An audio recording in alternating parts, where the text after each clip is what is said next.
To Whom the Wild Belongs by Reno Hunt. Chapter 8.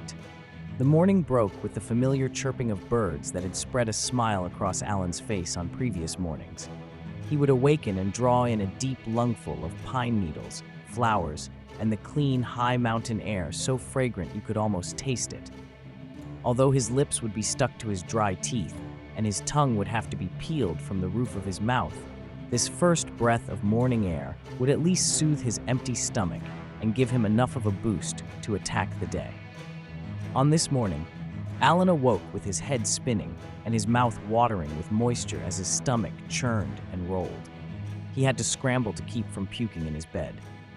Belly crawling out of the pile, he drew up on his knees and heaved so hard he thought that his intestines were going to plop out on the ground between his hands as he fell forward to all fours. A spool of thick yellow gel spattered on the ground. He looked at the dehydrated remains of his stomach acids for only a second before waves of dry heaves convulsed his stomach over and over, producing nothing but a growling grunt that was way too loud for a situation like this. It must have sounded like a dinner bell to old Slim. Alan rolled over onto his back once it subsided. The heaves had come on so hard that every other muscle in his body had turned loose. Had he not been so dehydrated, he would have soiled himself. With a short chuckle, he said aloud, "You see, Alan, there is always a silver lining." He had pushed it way too hard yesterday when the stomach sickness started to come on, wanting to put some extra distance between him and Slim. He struggled to pull himself to his feet, but his cramped stomach muscles kept him doubled over, and all the blood seemed to rush to his head. Every beat of his heart felt like a 90-mile-an-hour fastball beating him in the temple, forcing him back to his knees, and rolled him onto his back. It was difficult to even breathe without magnifying the pounding in his head. As long as he laid still, it would subside to a bearable level. Once it got to the point of tolerability, Alan was not going to move and trigger it again. Bear be damned. Hours passed, with Alan staring up at the spinning trees. They gradually began spinning less and less until he could sit up with only a mild throbbing behind his forehead. The surroundings were moderately well covered, with a few openings, giving a view of the camp from a few hundred feet away. It could have been a better sight, but it could be worse. It didn't really matter now, since moving and rebuilding the pile was impossible at the moment. Maybe tomorrow would be better. Alan found a nice branch in the pile, took out his knife, stripped it and sharpened the end, which would not pierce a bear's thick fur, but would hurt like a bugger if he caught him in the eye.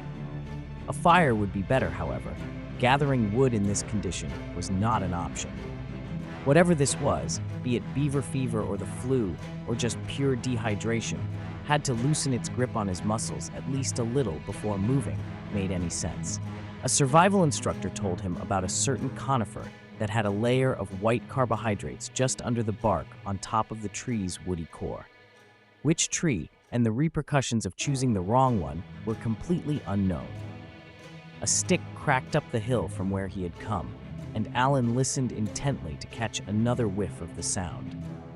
Gentle footfalls betrayed the stalk with only impressions of sound, until a movement drew his eyes up one of the long clearings to see the tired old bear standing 100 feet away, lowering and raising his head, sniffing the air. "You made good time, Slim. Sorry to disappoint you, but I'm not dead yet. Looks like you are going to have to wait a little longer." The bear took a step closer and froze when Alan raised the tip of his sharpened stick. "You aren't the only one with fight left in you, old man. You'll be a one-eyed jack if you don't wait this thing out. I know you're hungry. So am I." The bear seemed to stare with pure curiosity and a strange tilting of his head when Alan was speaking.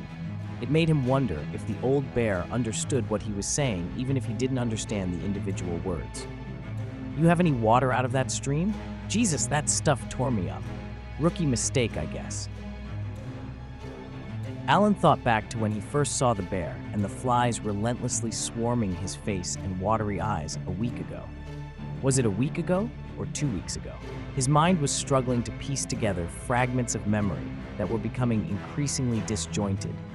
The flies had started in on Alan's watery eyes and face, and, as it turns out, some of these little bastards bite.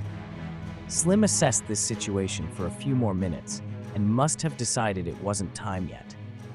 He turned with the slow movements of a tree sloth and took conservative steps into the cover. It was possible that Slim was slipping into the cover to stalk closer for an attack, but Alan doubted it. No sense attacking a hog that is already on the spit when you can just wait for it to be done. Nevertheless, Alan kept his senses keen and focused on the woods around him, just in case old Slim felt froggy. His eyes froze on a glint of unnatural color in the green forest, and he laughed out loud. "No way," Alan said as he pushed himself to his feet with the sharpened stick to get a better view. Right there in front of him, through a couple of 100 feet of limbs, was his beautiful red piece of surveyor's tape, hanging from that branch just as he left it below the base camp.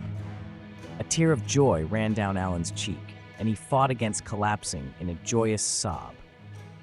A deep breath pushed the emotions down as he still had a steep climb to get back to base camp and all that crystal clear water. Using the sharpened stick as a crutch more than a walking stick, Alan carefully made his way winding through the trees and pausing once in a while to regain eye contact with the bright red tape. He was just 20 feet from it, close enough to make out every fold of the knot he had tied. Breaking eye contact to round the final bushy tree, Alan emerged into the little clearing, only to find the tape was gone. But it was right here. Alan reached up and pulled the branch on which the tape had been tied to inspect it, smell it, and subsequently release it in confusion. Scanning the surrounding area, his eyes landed on the tape, which was about 100 feet straight in front of him. Traipsing a straight path this time, he pushed through the limbs of the trees rather than around them, which may have thrown him off before.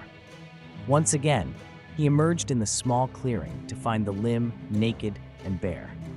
Alan dropped to his knee and onto his butt in frustration and confusion. It was right there. He could taste the water in those jugs. He could feel the truck's motor come to life and the tires bouncing down the rocky trail off this mountain.